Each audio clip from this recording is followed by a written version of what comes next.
सीताराम। ये प्रश्न उत्तरी एवं शंका समाधान की हमने नई सीरीज प्रारंभ की है। इस सीरीज में आप लोग कमेंट के माध्यम से अथवा व्हाट्सएप मैसेज के माध्यम से अपने प्रश्न भेज सकते हैं और अपने प्रश्नों का उत्तर पा सकते हैं। आज कुछ प्रश्न हमें प्राप्त हुए हैं, एक एक करके हम इन प्रश्नों का उत्तर देंगे और हो सकता है इन्हीं प्रश्नों में आपके प्रश्न भी छुपे हों। नहीं भी छुपे होंगे तो बहुत कुछ आपको अच्छा और नया इन प्रश्नों के माध्यम से सीखने को मिलेगा। सर्वप्रथम प्रश्न जो है आशुतोष तिवारी जी का है, उदयपुर राजस्थान से हैं। ये कहते हैं कि मेरे कॉलेज में हिस्ट्री के प्रोफेसर बोलते हैं कि लक्ष्मी पूजन, सरस्वती पूजन, विश्वकर्मा पूजन हम लोग करते हैं, पर पैसों में, एजुकेशन में, आर्किटेक्चर में दूसरे देश हमसे आगे हैं। फिर पूजा का क्या लाभ है? मुझे समझ में नहीं आता, वह सही कह रहे हैं या गलत, कृपया मार्गदर्शन करें।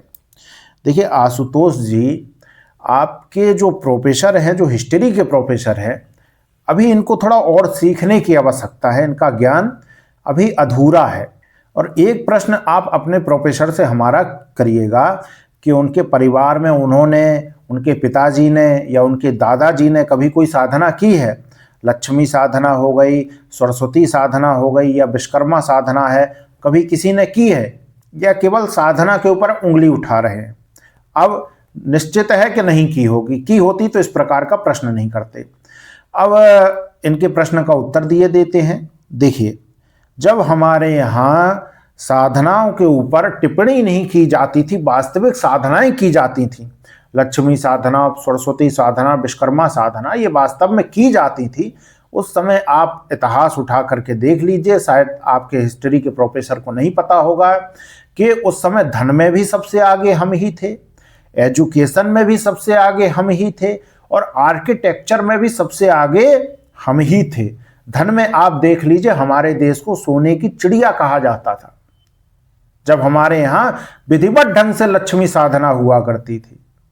और एजुकेशन में आप देख लीजिए, वेदों का निर्माण हमारे यहां ही हुआ, वेद हमने ही लिखे और वो उन वेदों के ऊपर आज नासा रिसर्च कर रहा है।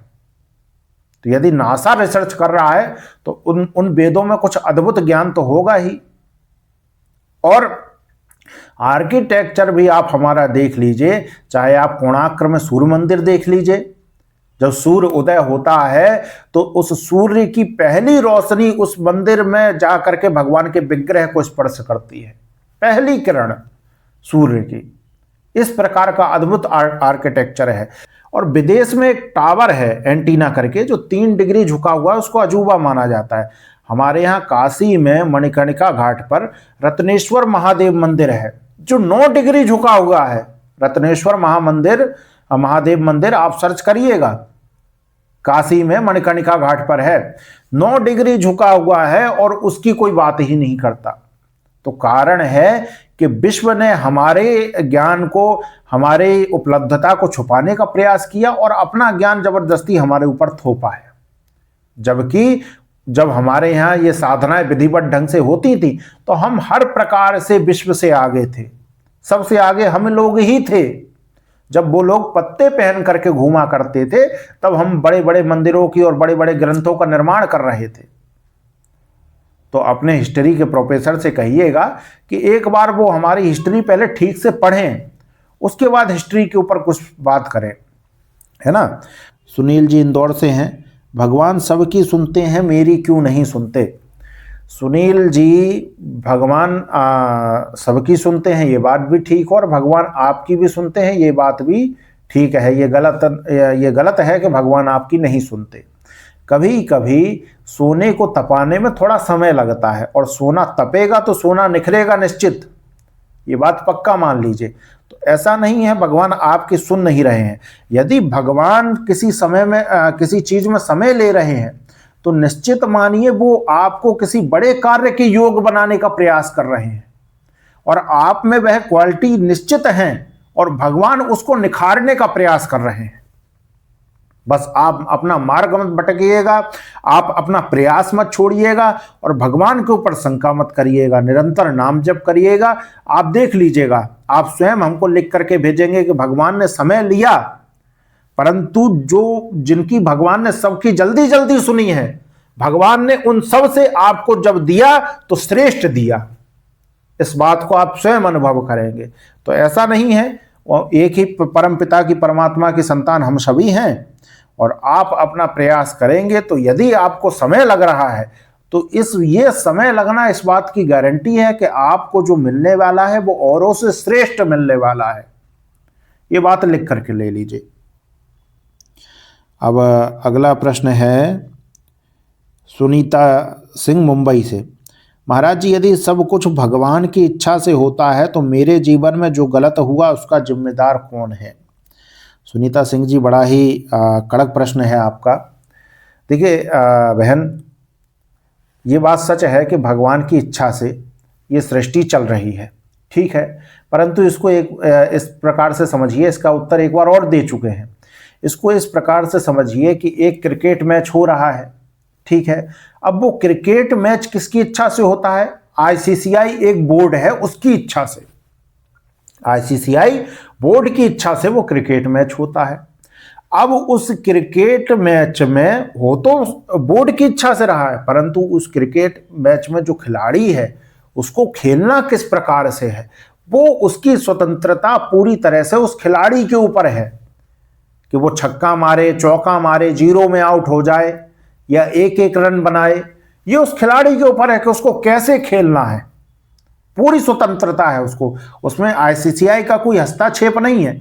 ठीक इसी प्रकार से यह सृष्टि का खेल हो तो भगवान की इच्छा से रहा है, परंतु इसमें हमको खेलना कैसे है, हमको कर्म कैसे करना है, वो उसकी स्वतंत्रता पूरी हमारी होती है, और जैसा हम कर्म करते हैं वैसा ही हमको फल प्राप्त होता है। इसलिए आपके जीवन में यदि कुछ बुरा हुआ है तो निश्चित कुछ ना कुछ बुरे कर्म पूर्व में हुए हैं, उन बुरे कर्मों के कारण ऐसा हो रहा है। परंतु आप हार मत मानिए, भगवान के ऊपर संदेह मत करिए, निरंतर नाम जप करने का अभ्यास करिए, साथ में सत्संग सुनिए, तो ये धीरे धीरे ये जो बुरा समय है ये निकल जाएगा। अब अगला प्रश्न है, राहुल जैन जी हैं, ग्वालियर से ही हैं। हमारे साधु महात्मा एक दूसरे की बुराई क्यों करते हैं? मुझे बिल्कुल भी अच्छा नहीं लगता। राहुल जैन जी, प्रश्न तो आपने ठीक किया है, परंतु इसमें एक बात गलत है कि साधु महात्मा एक दूसरे की बुराई नहीं करते। जो वास्तविक साधु महात्मा होते हैं वो कभी एक दूसरे की बुराई नहीं करते, बल्कि वो एक दूसरे का चरण बंदन करते हैं, एक दूसरे को प्रणाम करते हैं। अब बुराई कौन करता है, इस बात को समझिएगा। एक बार क्या हुआ, एक चोर था जो चोरी करके बहुत ज्यादा परेशान हो गया और उसको पकड़े जाने का डर हो गया। तो उस चोर ने क्या किया, उस चोर ने महात्मा का भेष धारण कर लिया और वो एक जगह एक कुटिया बना करके रहने लगा। महात्मा का भेष धारण कर लिया, एक जगह एक कुटिया बना करके एक गांव में जा करके रहने लगा। अब गांव के लोग जो थे वो सोचते थे कि ये तो बड़ा महात्मा ही है। तो एक जगह सत्संग हुआ और उस सत्संग में उन महात्मा को भी बुलाया गया, निमंत्रित किया गया। महात्मा तो था नहीं, चोर था। तो जब वो चोर महात्मा के भेष में सत्संग के लिए अपने घर से निकला तो रास्ते में देखा उसने कि किसी की मुर्गी घूम रही थी। अब वो चोर तो आदत से मजबूर, उसने फट उठा करके वो मुर्गी अपने झोली में डाल ली और चल दिया सत्संग की तरफ। सत्संग में जो ही उसको माइक दिया गया, बोलता है, भैया बड़ा कलयुग आ गया है, अब तो दुनिया का बचना बहुत मुश्किल है भैया, इतना घोर कलयुग आ गया है, अब इससे बुरी चीज हम क्या देखेंगे अपने जीवन में। तो लोगों ने पूछा, महात्मा जी ऐसा क्या हो गया, आपने ऐसा क्या बुरा देख लिया? बोले, क्या बताएं भैया, बताने में भी बड़ी शर्म आती है कि अभी हम रास्ते में आ रहे थे और हमने देखा कि एक महात्मा मुर्गी चुरा रहे थे। बताओ, एक महात्मा मुर्गी चुरा रहे थे और मुर्गी उसने खुद चुरा रखी थी और नाम किसी दूसरे महात्मा के ऊपर लगा रहा कि एक महात्मा, हमने देखा कि महात्मा मुर्गी चुरा रहे थे। भैया राम राम राम राम, इससे बड़ा कलयुग क्या ही आएगा। तो इस प्रकार के लोग जो एक दूसरे की निंदा करते हैं संत का भेष बना करके, वो उसको बुरा कह रहा है, वो उसको बुरा कह रहा है और लगे हैं आपस में एकदम बराबर लगे हुए हैं, इस प्रकार के लोगों की स्थिति यही चोर जैसी है। वो महात्मा नहीं है, स्वयं वो कर्म करके दूसरे के ऊपर लालछन लगा रहे हैं। और या तो फिर ये दुकानदार होते हैं कि मेरी दुकान उससे ज्यादा अच्छी है, उसके यहाँ मत जाओ, मेरे दुकान में आओ, है ना। तो कुछ भी हो, लेकिन ये लोग महात्मा नहीं होते हैं। जो वास्तविक महात्मा होते हैं वो एक दूसरे महात्मा का चरण बंदन करते हैं। वो वाली बात अलग हो गई कि कोई महात्मा किसी महात्मा को यदि फटकार लगा रहा है, उसके इष्ट के प्रति यदि किसी ने कुछ कह दिया, तो वो चीज अलग हो गई। कुछ अपराध किसी दूसरे महात्मा ने कर दिया, तब कोई महात्मा उसको जो है तो जागृत करने के लिए, सावधान करने के लिए कोई बात कह रहा, वो स्थिति अलग हो गई। बिना मतलब में उसके काम में खोट निकालना, बिना मतलब में और जो है तो हाथ धोकर के पीछे पड़ जाना, उसके अच्छे काम को भी बुरा बताना और अपने बुरे काम को अच्छा बताना, ये दुकानदारों की स्थिति होती है, ऐसे चोरों की स्थिति होती है, जो वास्तव में महात्मा नहीं होते। अब इसमें अंतिम प्रश्न है इनका, हमने क्योंकि नाम बताने के लिए हमने इनसे पूछा नहीं, आज्ञा नहीं ली, तो इनका हम नाम नहीं बताएंगे, परंतु इनका हम प्रश्न ले लेते हैं कि प्रणाम गुरुदेव, एक मार्गदर्शन की आवश्यकता है। माताओं और बहनों के प्रति साफ और पवित्र भाव कैसे बना रहे और काम वासना पर नियंत्रण कैसा पाया जाए? अगर आप इस विषय पर वीडियो बना दें तो हमारे जैसे युवाओं के लिए अत्यंत लाभकारी होगा। श्री सीताराम। देखिए, माताओं और बहनों के प्रति काम दृष्टि आई कहाँ से, पहले इस बात को हमको जानना पड़ेगा। माताओं बहनों के प्रति हमारी दृष्टि गलत कहाँ से हुई? संसार से, संगत से। ये बुरी आदत कोई हम पेट से तो लेकर के नहीं आए थे। माताओं बहनों के प्रति काम दृष्टि ही आएगी, ये कहाँ से आया? ये संसार से आया है, कोई पेट से हम ये चीज लेकर के नहीं आए हैं। तो इसमें सबसे पहली सावधानी है कि आप अपनी संगत को बदल लीजिए।